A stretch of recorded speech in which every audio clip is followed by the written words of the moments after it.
Welcome to the place where we learn about and learn from the leaders in our field who are powering human creativity. I am Aaron Dworkin, and this is Arts Engines.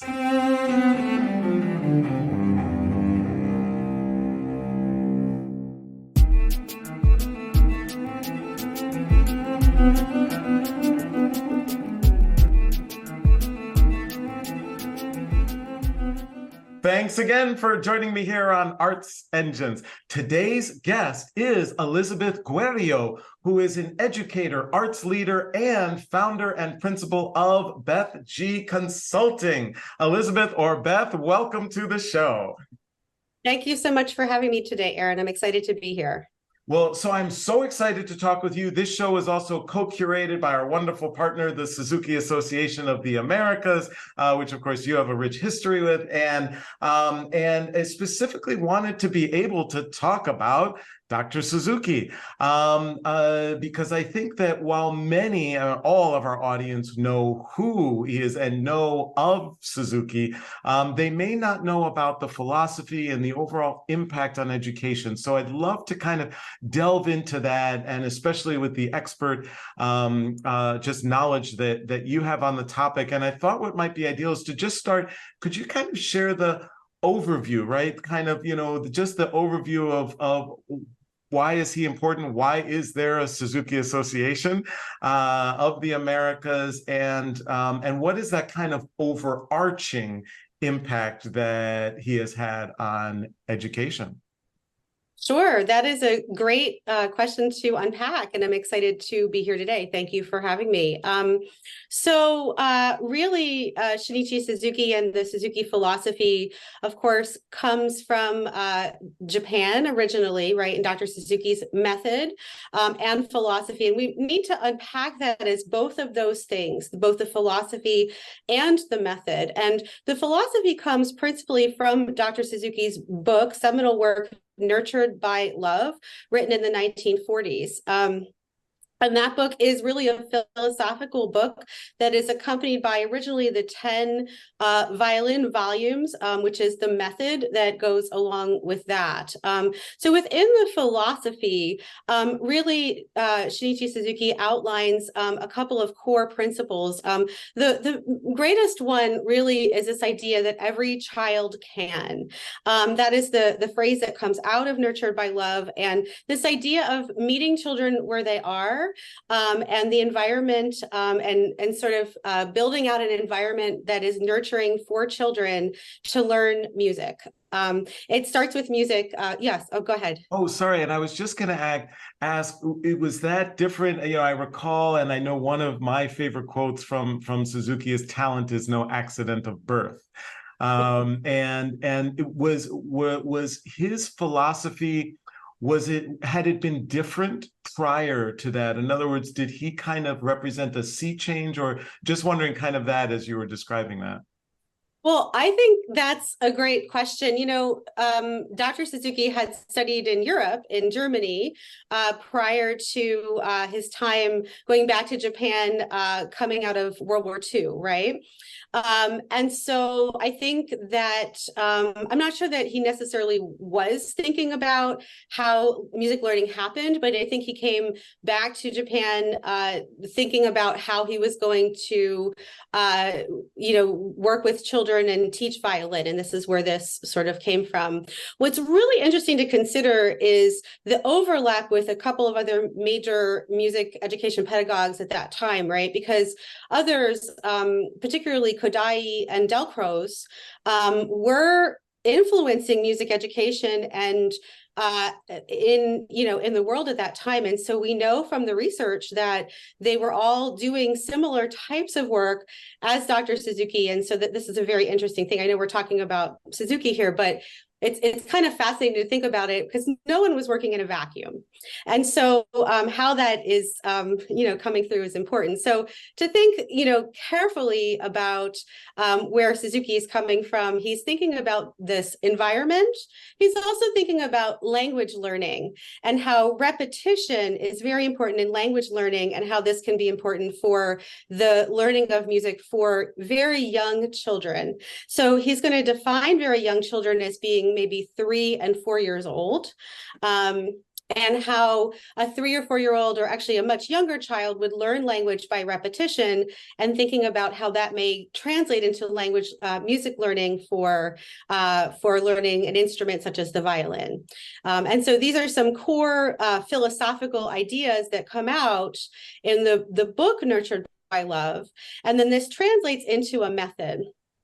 And in the method of learning music for Suzuki method, he starts to outline this idea of a cooperative method, which entails a parent, a child, and a teacher. And really the parent role has expanded into being a caregiver.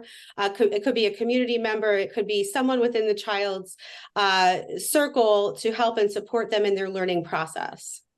And then also this young start, a lot of oral learning, a lot of listening, a lot of repetition. And then also what's really special, I think, about Suzuki learning, especially for the younger children, is the idea of having a group setting as well. And so for Suzuki children, often there's a group class component that's included, which is really a neat experience. Totally. So, and thank you so much too for just sharing that just great kind of arc of his overall philosophy and the method.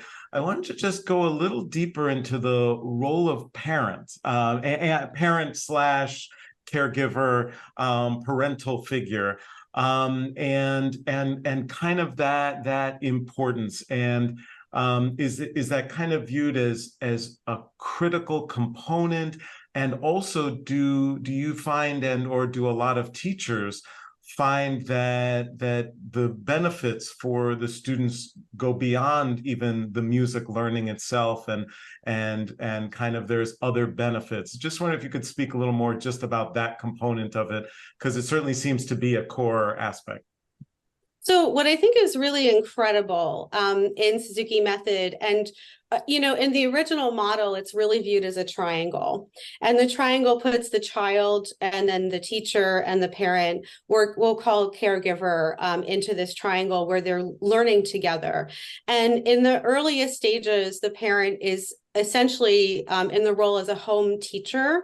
But you become, in the long term, you become a kind of a unit working together. It's really a very special sort of a bond that forms in the process. So, for example, I have families that I've worked with. I continue actually teaching Suzuki while I do all the other things I do. I have 5 students, and I have some families where I worked with the students and the families and the parents for over 15 years. And so myself, and so over 15 years now, it's not the same relationship with the parent after, when the child is 16 as they, as they are when they're 3. So it does very much shift. And so it changes over time. And so, but it's very, very powerful to have that sort of support for a child within, that kind of a setting to grow and learn together. You also see in different models, different ways that this plays out. So, for example, when I was working through Harmony program, the El Sistema program in New York City, we had a very well-trained Suzuki teacher who was engaging with Suzuki practices for many days a week with the children, about 8 hours, 4 days a week. And we didn't really have the same kind of a triangle structure. But we were able to involve the parents in many, many different ways, and having a sort of a slightly different model of a program, but it was very, very effective. And the parents were able to work with the children a great deal at home. And so it was a very interesting sort of a hybrid and very interesting model. And so I think there's space within this traditional triangle to have outreach to a lot of different programs. There's also public school models right now where there's a variety of caregiver and parent interactions, because I think we're not in the same space right now as maybe 50s single parent household, single parent working household, and with a stay-at-home parent to be able to support that necessarily. Some families can do it, but it's not the same model that there was when this method originally came about. So. Gotcha. And do you find too that there are these kind of additional benefits that go even outside of the music space for the students and for ultimately their families? Oh, absolutely. Prior to coming on today, I retook a look at the research because I wanted to kind of take a look at that as well. I myself spent about almost 10 years on the International Research Symposium for Suzuki. There's it's through the University of Wisconsin at Stevens Point, and there's about 15 pages of bibliography of journal reviewed research in Suzuki. And if you look through it, you'll see that there's just a compendium of different areas. You see Suzuki students who have social emotional learning and just all sorts of different areas of growth. And, coming back to this idea of the environment as being such a critical role and the socialness of the group class and the building of pro-social behavior and empathy in children is such a critical thing. And we see that in actual documented research. It was interesting because I took a look at those conference proceedings from the International Research Symposium in 2022. And if you haven't, anybody watching this happens to take a look at that, Dr. Karen Hendricks is the chair of research at Boston University, and she's done some really great work looking at empathy development in children. And she talks about that in direct relation to Suzuki education. And she talks about that on the conference proceedings, which are on YouTube. You can find them and take a look. And it's just all there and documented and worth exploring. So we know that in the journaled research. It's just fantastic work. And I think we're certainly at a point too where the more empathy we can infuse into our society and young people, it will be extremely important for our society. This is such amazing and extraordinary work that you're doing. We are just about out of time, but I always like to ask of all my guests, there has to be some, tougher days. And when it just seems in all of the leadership capacity and work that you do and balancing all of the different areas, research and direct teaching, et cetera, and thought leadership. What do you do as a leader to kind of identify or find courage or strength during the toughest of times for you in your leadership capacity? That is a fabulous question. And it's one of the reasons I still keep my active studio. When I teach my small studio, I have my 4-year-old beginner all the way up to my major concertos, Tchaikovsky, Mendelssohn. And when I teach my 4-year-old beginners, especially, it just gives me hope for the world.